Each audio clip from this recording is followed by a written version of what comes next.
ಹರೇ ಕೃಷ್ಣ. ಎಲ್ಲ ಕೇಳುಗರಿಗೂ ಶ್ರೀಮದ್ ಭಾಗವತದ ಅಧ್ಯಯನಕ್ಕೆ ಸ್ವಾಗತ. ಕಳೆದ ಸಂಚಿಕೆಯಲ್ಲಿ ವೈವಸ್ವತ ಮನುವಿನ ಮಗನಾದಂತಹ ಪೃಷಧ್ರನ ಕಥೆಯನ್ನು ನಾವು ತಿಳಿದಿದ್ದೇವೆ. ಪೃಷಧ್ರನು ಭಕ್ತಿಯೋಗವನ್ನು ಅಭ್ಯಾಸ ಮಾಡಿ ಭಗವಂತನ ಧಾಮವನ್ನು ಸೇರಿದನು.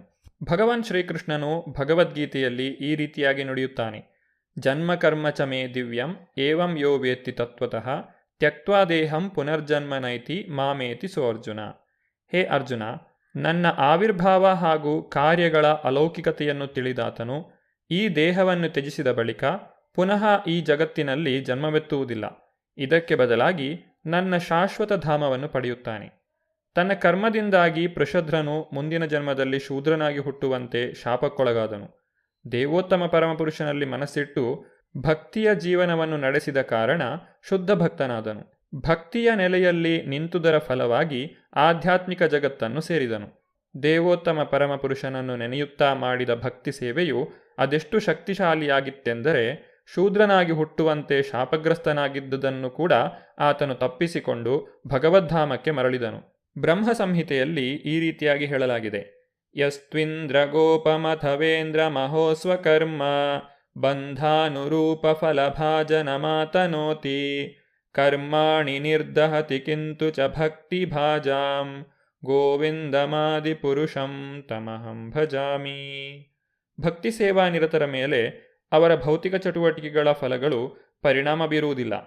ಅತಿ ಸೂಕ್ಷ್ಮ ಜೀವಾಣುವಿನಿಂದ ಹಿಡಿದು ಸ್ವರ್ಗಾಧಿಪತಿಯಾದ ಇಂದ್ರನ ತನಕ ಎಲ್ಲರೂ ಕರ್ಮದ ನಿಯಮಗಳಿಗೆ ಬದ್ಧರಾಗಿದ್ದಾರೆ. ಭಗವಂತನ ಸೇವೆಯಲ್ಲಿ ನಿರತನಾದ ಶುದ್ಧ ಭಕ್ತನು ಈ ನಿಯಮಗಳಿಗೆ ಒಳಪಡುವುದಿಲ್ಲ. ಮನುಪುತ್ರರಲ್ಲಿ ಅತ್ಯಂತ ಕಿರಿಯವನಾದ ಕವಿ ಎನ್ನುವಾತನು ಇಂದ್ರಿಯ ಸುಖಭೋಗಗಳನ್ನು ಅನುಭವಿಸಲು ಒಲ್ಲದವನಾಗಿ ತಾರುಣ್ಯಕ್ಕೆ ಕಾಲಿಡುವ ಮೊದಲೇ ರಾಜ್ಯಕೋಶಗಳನ್ನು ತ್ಯಜಿಸಿದನು. ಸ್ನೇಹಿತರೊಂದಿಗೆ ಕಾಡಿಗೆ ಹೋಗಿ ಸ್ವಯಂ ಪ್ರಕಾಶನಾದ ದೇವೋತ್ತಮ ಪರಮಪುರುಷನನ್ನು ಹೃದಯಾಂತರಾಳದಿಂದ ಧ್ಯಾನಿಸುತ್ತಿದ್ದನು. ಅವನು ಈ ರೀತಿ ಪರಿಪೂರ್ಣತೆಯನ್ನು ಪಡೆದನು. ಕರುಷನೆಂಬ ಹೆಸರಿನ ಇನ್ನೊಬ್ಬ ಮನುಪುತ್ರನಿಂದ ಕಾರುಷರೆಂಬ ಪೀಳಿಗೆಯು ಉದಯವಾಯಿತು. ಕಾರುಷ ಕ್ಷತ್ರಿಯರು ಉತ್ತರ ದಿಕ್ಕಿನ ರಾಜ್ಯಗಳಲ್ಲಿ ದೊರೆಗಳಾದರು. ಬ್ರಾಹ್ಮಣ ಸಂಸ್ಕೃತಿಯನ್ನು ರಕ್ಷಿಸುವುದರಲ್ಲಿ ಅವರು ಪ್ರಖ್ಯಾತರಾಗಿದ್ದರು. ಹಾಗೆಯೇ ದೃಢವಾದ ಧರ್ಮಾವಲಂಬಿಗಳೂ ಆಗಿದ್ದರು. ಶುಕದೇವ ಗೋಸ್ವಾಮಿಗಳು ಮುಂದಕ್ಕೆ ಇನ್ನೊಬ್ಬ ಮನುಪುತ್ರನಾದ ಶರ್ಯಾತಿಯ ರಾಜವಂಶವನ್ನು ಕುರಿತು ವರ್ಣಿಸುತ್ತಾರೆ. ಅಂಗೀರಸರ ಯಜ್ಞದ 2ನೆಯ ದಿನದಂದು ಆಚರಿಸಬೇಕಾದ ಶಾಸ್ತ್ರವಿಧಿಗಳನ್ನು ಕುರಿತು ಏನು ಮಾಡಬೇಕೆಂದು ಶರ್ಯಾತಿಯು ಆದೇಶ ನೀಡಿದನು. ಒಂದು ದಿನ ಶರ್ಯಾತಿಯು ತನ್ನ ಮಗಳಾದ ಸುಕನ್ಯೆಯರೊಡನೆ ಚ್ಯವನ ಮುನಿಗಳ ಆಶ್ರಮಕ್ಕೆ ಹೋದನು. ಅಲ್ಲಿ ಒಂದೆಡೆ ಮಣ್ಣುಹುಳದ ಗೂಡಿನಲ್ಲಿ ಫಳಫಳನೆ ಹೊಳೆಯುತ್ತಿದ್ದ 2 ಪ್ರಕಾಶಮಾನವಾದ ವಸ್ತುಗಳನ್ನು ಸುಕನ್ಯೆಯು ನೋಡಿದಳು. ಆಕಸ್ಮಿಕವಾಗಿ ಅವಳು ಆ ಹೊಳೆಯುವ ವಸ್ತುಗಳನ್ನು ತಿವಿದಳು. ಮರುಕ್ಷಣವೇ ಮಣ್ಣುಹುಳದ ಗೂಡಿನಿಂದ ರಕ್ತವು ಹೊರಬರಲಾರಂಭಿಸಿತು. ಇದರ ಪರಿಣಾಮವಾಗಿ ಶರ್ಯಾತಿ ರಾಜನಿಗೂ ಅವನ ಪರಿವಾರದವರಿಗೂ ಮಲಬದ್ಧತೆಯುಂಟಾಗಿ ಮೂತ್ರ ವಿಸರ್ಜನೆಯು ಸಾಧ್ಯವಾಗದಂತಾಯಿತು. ಇದೇಕೆ ಇದ್ದಕ್ಕಿದ್ದಂತೆ ಸಂದರ್ಭವು ಬದಲಾಗಿಬಿಟ್ಟಿತಲ್ಲ ಎಂದು ಶರ್ಯಾತಿ ರಾಜನು ವಿಚಾರಿಸಲು ಈ ದುರವಸ್ಥೆಗೆ ಸುಕನ್ಯೆಯೇ ಕಾರಣಳೆಂದು ತಿಳಿದು ಬಂದಿತು. ಆಗ ರಾಜಪರಿವಾರದವರು ಚ್ಯವನ ಮುನಿಯನ್ನು ಸಮಾಧಾನಗೊಳಿಸಲು ಅವನ ಅಪೇಕ್ಷೆಯಂತೆ ಪ್ರಾರ್ಥನೆಯನ್ನು ಸಲ್ಲಿಸಿದರು. ಶರ್ಯಾತಿಯು ತನ್ನ ಮಗಳನ್ನು ವೃದ್ಧನಾದ ಚ್ಯವನ ಮುನಿಗೆ ವಿವಾಹ ಮಾಡಿಕೊಟ್ಟನು. ದಿವ್ಯಲೋಕದ ವೈದ್ಯರಾದ ಅಶ್ವಿನಿ ಕುಮಾರ ಸೋದರರು ಒಮ್ಮೆ ಚ್ಯವನ ಮುನಿಗಳಲ್ಲಿಗೆ ಬಂದಿದ್ದಾಗ ಮುನಿಯು ತನಗೆ ಯೌವನವನ್ನು ಮರಳಿಕೊಡುವಂತೆ ಅರಿಕೆ ಮಾಡಿಕೊಂಡನು. ದಿವ್ಯಲೋಕದ ವೈದ್ಯರು ಚ್ಯವನ ಮುನಿಯನ್ನು ವಿಶಿಷ್ಟವಾದ ಸರೋವರವೊಂದಕ್ಕೆ ಒಯ್ಯಲಾಗಿ ಎಲ್ಲರೂ ಸ್ನಾನ ಮಾಡಿದರು. ಸ್ನಾನಾನಂತರ ಪೂರ್ಣ ಯೌವನವನ್ನು ತಿರುಗಿ ಗಳಿಸಿದರು. ಹೀಗಾದದ್ದರಿಂದ ಸುಕನ್ಯೆಯು ತನ್ನ ಗಂಡನನ್ನು ಗುರುತಿಸಲಾಗದೆ ಹೋದಳು. ಆಗ ಅವಳು ಅಶ್ವಿನಿ ಕುಮಾರರನ್ನೇ ಮೊರೆ ಹೊಕ್ಕಳು. ಸುಕನ್ಯೆಯ ಶುದ್ಧ ಚಾರಿತ್ರ್ಯದ ಬಗೆಗೆ ತೃಪ್ತರಾದ ಅಶ್ವಿನಿ ಕುಮಾರರು ಪುನಃ ಅವಳನ್ನು ಗಂಡನೊಂದಿಗೆ ಸೇರಿಸಿದರು. ಬಳಿಕ ಚ್ಯವನ ಮುನಿಯು ಶರ್ಯಾತಿ ರಾಜನಿಂದ ಸೋಮಯಜ್ಞವನ್ನು ಮಾಡಿಸಿ ಆ ಯಜ್ಞದಲ್ಲಿ ಅಶ್ವಿನಿ ಕುಮಾರರಿಗೆ ಸೋಮರಸವನ್ನು ಪಾನ ಮಾಡುವ ವಿಶೇಷವಾದ ಸೌಕರ್ಯವನ್ನು ಮಾಡಿಕೊಟ್ಟನು. ಸ್ವರ್ಗಾಧಿಪತಿಯಾದ ಇಂದ್ರನಿಗೆ ಇದು ಸರಿಬೀಳದೆ ಕ್ರೋಧಗೊಂಡನು. ಆದರೂ ಅವನು ಶರ್ಯಾತಿಗೆ ಯಾವ ಹಾನಿಯನ್ನೂ ಮಾಡಲಾಗಲಿಲ್ಲ.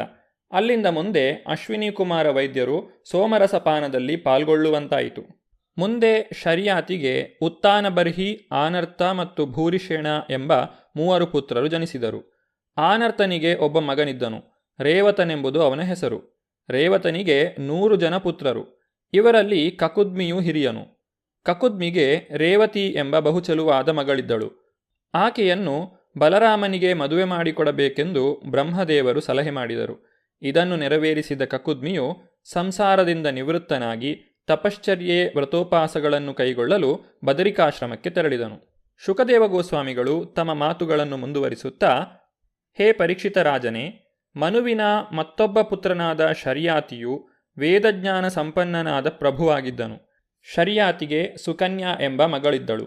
ಶರ್ಯಾತಿಯು ಚವನ ಮುನಿಗಳ ಆಶ್ರಮವನ್ನು ನೋಡಲು ತನ್ನ ಮಗಳ ಜೊತೆಗೆ ಹೋದನು. ಸುಕನ್ಯೆಯು ಗೆಳತಿಯರೊಂದಿಗೆ ವನವೃಕ್ಷಗಳಲ್ಲಿನ ವಿವಿಧ ಬಗೆಯ ಫಲಗಳನ್ನು ಶೇಖರಿಸುತ್ತಿದ್ದಾಗ ಎರೆಹುಳುವಿನ ಗೂಡೊಂದರಲ್ಲಿ ಜ್ಯೋತಿಮಂಡಲದಂತೆ ಪ್ರಕಾಶಿಸುತ್ತಿದ್ದ 2 ವಸ್ತುಗಳನ್ನು ಕಂಡಳು. ದೈವಪ್ರೇರಿತವಾಗಿಯೋ ಎನ್ನುವ ಹಾಗೆ ಆ ಬಾಲೆಯು ತಿಳಿಗೇಡಿತನದಿಂದ ಮಿಂಚುತ್ತಿದ್ದ ಆ ವಸ್ತುಗಳನ್ನು ಮುಳ್ಳಿನಿಂದ ತಿವಿದಳು. ಹಾಗೆ ಚುಚ್ಚಿದ ಕೂಡಲೇ ಆ ವಸ್ತುಗಳಿಂದ ರಕ್ತಸ್ರಾವವಾಗತೊಡಗಿತು. ಇಷ್ಟಾದ ಬಳಿಕ ಶರ್ಯಾತಿಯ ಪರಿಜನರ ಮಲಮೂತ್ರ ವಿಸರ್ಜನೆಗಳಿಗೆ ಅಡಚಣೆಯುಂಟಾಯಿತು. ಇದನ್ನರಿತ ಶರ್ಯಾತಿಯು ಚಕಿತನಾಗಿ ಸಂಗತಿ ಏನೆಂದು ಪರಿಜನರನ್ನು ವಿಚಾರಿಸಿದನು. ಇದೇನಾಶ್ಚರ್ಯ, ನಮ್ಮವರಲ್ಲೊಬ್ಬರು ಭೃಗುಪುತ್ರನಾದ ಚವನ ಮುನಿಗೆ ಕೇಡೆಣಿಸಲು ಪ್ರಯತ್ನಿಸಿದರಲ್ಲ, ನಮ್ಮಲ್ಲೊಬ್ಬರು ಈ ಆಶ್ರಮವನ್ನು ಅಪವಿತ್ರಗೊಳಿಸಿರುವುದು ನಿಶ್ಚಯವೆಂದು ತೋರುತ್ತಿದೆ. ಬಹುವಾಗಿ ಭೀತಳಾದ ಸುಕನ್ಯೆಯು ತಂದೆಗೆ ಹೇಳಿದಳು, ನಾನು ತಪ್ಪೆಸಗಿರುವೆನು. ತಿಳಿಯೂ ಸಾಲದೆ ಹೊಳೆಯುತ್ತಿದ್ದ ಆ 2 ವಸ್ತುಗಳನ್ನು ನಾನು ಮುಳ್ಳಿನಿಂದ ತಿವಿದುಬಿಟ್ಟೆನು.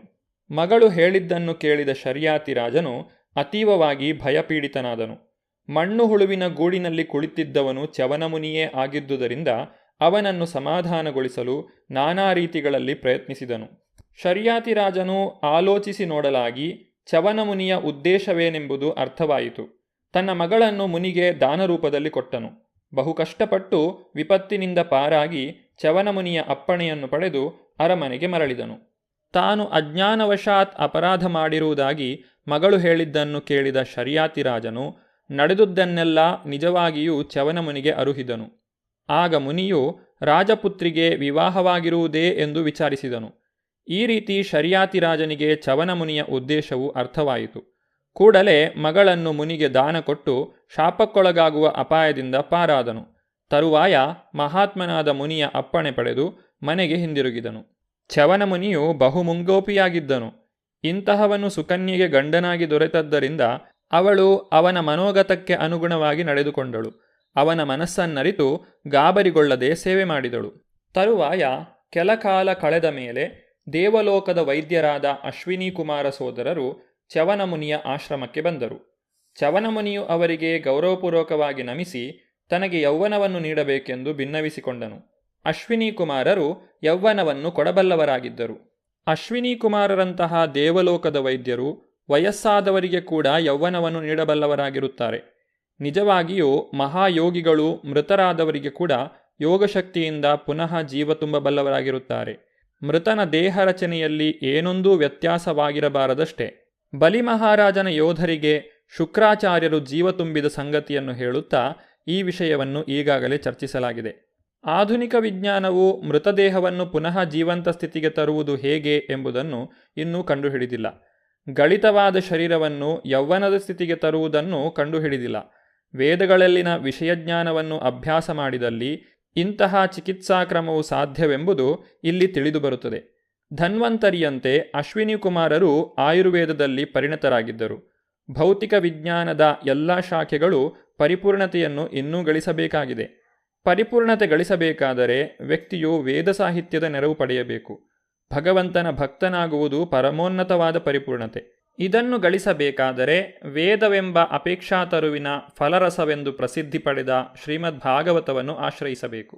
ಚವನ ಮುನಿಗಳು ಅಶ್ವಿನಿ ಕುಮಾರರಲ್ಲಿ ಈ ರೀತಿಯಾಗಿ ನುಡಿದರು: ಯಜ್ಞಕಾಲದಲ್ಲಿ ಸೋಮಪಾನ ಮಾಡಲು ನೀವು ಅನರ್ಹರಾದರೂ ಅದರ 1 ಕೊಡದಷ್ಟನ್ನು ನಿಮಗೆ ಕೊಡುವ ವಚನವನ್ನು ನೀಡುತ್ತೇನೆ. ಕರುಣೆಯಿಟ್ಟು ನನಗೆ ದೇಹ ಸೌಂದರ್ಯವನ್ನು ಯೌವನವನ್ನು ನೀಡಿರಿ. ಮಹಾವೈದ್ಯರುಗಳಾದ ಅಶ್ವಿನಿ ಕುಮಾರರು ಚವನಮುನಿಯ ಸೂಚನೆಯನ್ನು ಬಹು ಸಂತೋಷದಿಂದ ಒಪ್ಪಿಕೊಂಡರು. ಅಶ್ವಿನಿ ಕುಮಾರರು ಚವನಮುನಿಗಳಿಗೆ ಈ ರೀತಿಯಾಗಿ ನುಡಿದರು: ಸುಮ್ಮನೆ ಈ ಸರೋವರಕ್ಕೆ ಜಿಗಿಯಿರಿ. ಸರೋವರದಲ್ಲಿ ಸ್ನಾನ ಮಾಡಿದವರ ಇಷ್ಟಾರ್ಥಗಳು ನೆರವೇರುತ್ತವೆ. ಹೀಗೆ ಹೇಳಿದ ಅಶ್ವಿನಿ ಕುಮಾರರು ವೃದ್ಧನೂ ವ್ಯಾಧಿಗ್ರಸ್ತನೂ ವಿಕಲಾಂಗನೂ ಬಿಳಿಕೂದಲಿನವನು ಚರ್ಮವು ಸುಕ್ಕುಗಟ್ಟಿ ರಕ್ತನಾಳಗಳು ಮೈಯಲ್ಲೆಲ್ಲ ಎದ್ದು ಕಾಣುತ್ತಿದ್ದವನು ಆದ ಚವನಮುನಿಯನ್ನು ಹಿಡಿದುಕೊಂಡರು. 3 ಸರೋವರಕ್ಕೆ ಇಳಿದರು. ಸರೋವರಕ್ಕೆ ಇಳಿದಂತಹ ಚವನಮುನಿಗಳು ಮುಂದೆ ಏನಾದರು ಎಂಬುದನ್ನು ನಾವು ಮುಂದಿನ ಸಂಚಿಕೆಯಲ್ಲಿ ನೋಡೋಣ. ಧನ್ಯವಾದಗಳು. ಹರೇ ಕೃಷ್ಣ.